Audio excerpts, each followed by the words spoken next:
Thanks a lot, Jamie Lee. Now, yesterday we saw Thabiso do his thing, stretching it out, but it's a different day today and something new. Yeah, something new indeed. We've got Eon in the building now. Thabiso's meeting the man that's been singing since the age of 5. And I'm wondering what this voice is going to sound like, because that's a lot of years of practice. But let's find out right now with Thabiso. He's live. Let's check it out.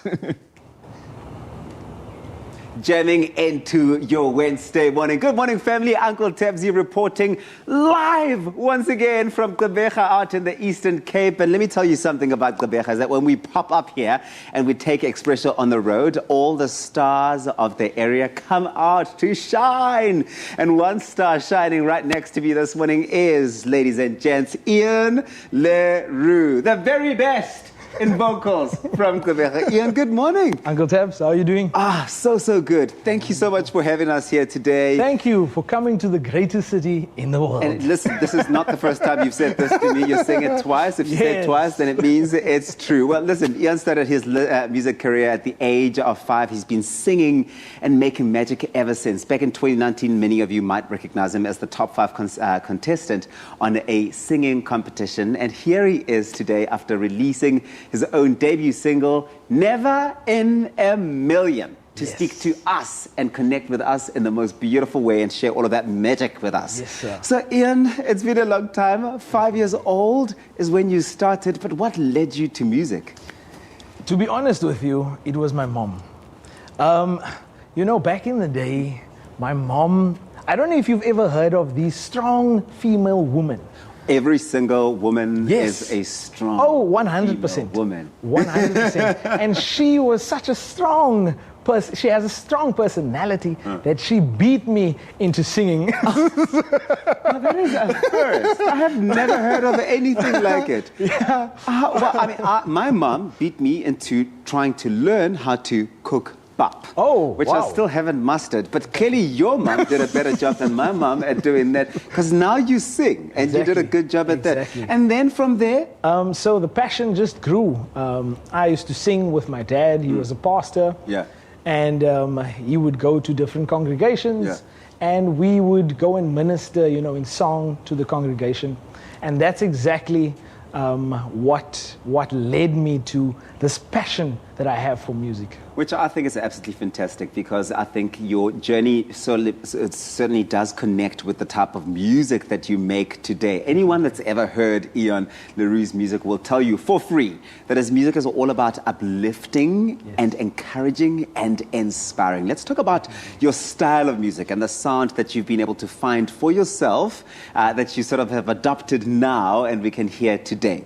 So the style, like you said, is uplifting. Yeah.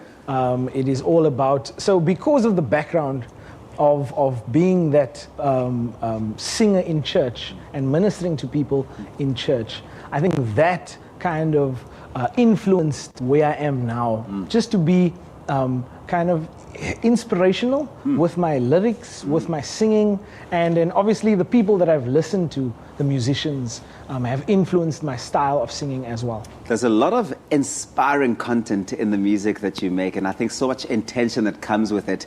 Never in a Million, some brand new music. You're talking about it this morning, but you're also going to be performing that particular song and 2 others for us this morning. Let's talk about this single and what this means for you coming out of COVID-19 pandemic, which had the entire music industry collapsed, really. Definitely, 100%. So the story behind the song, Never in a Million, is based on my mom and dad's relationship, love relationship. It's quite an interesting one. So how he asked my mom out was something that I've never heard in my whole entire life. You're gonna have to share that. So he had a little music group, and then she was a singer. So both my dad and my mom are singers. And he asked, do you want to be part of this, you know, this group? And so she said, yeah, why not? And 3 weeks into rehearsing with the group, he said to her, he turned to her and said, Zita is her name, I love you, and in 5 years' time, will you be my wife? In advance. It's like a lay-by. Honestly, it's like a lay-by of a wife. Book now. while stocks last in advance. I love the story. It's absolutely fantastic. Well, listen, we're catching up with Eon le Roux here in Gqeberha. Connect with us on Facebook, Expresso Morning Show, SABC3. Let us know which of Eon's music you're most looking forward to hearing this morning. And of course, we're going to be talking about his performance coming up on the 29th of May here. It's called the Feeling Good series, which is happening here at the Garden Roof Bar. You want to make sure that if you are in the Gqeberha area that you are a part of it. But we'll chat about all of that and hear all these good jams about Will You Marry Me in 5 years' time in just a bit. Eon le Roux in the building! Yes, man! I love that place. I really want to go there. So, Thabiso, thank you very much for crossing so beautifully in Gqeberha along with Eon. There's so much more coming from the area. I want to go visit there so bad. We'll be there soon, don't worry. Indeed. And he'll take you there later on Expresso. Stay there.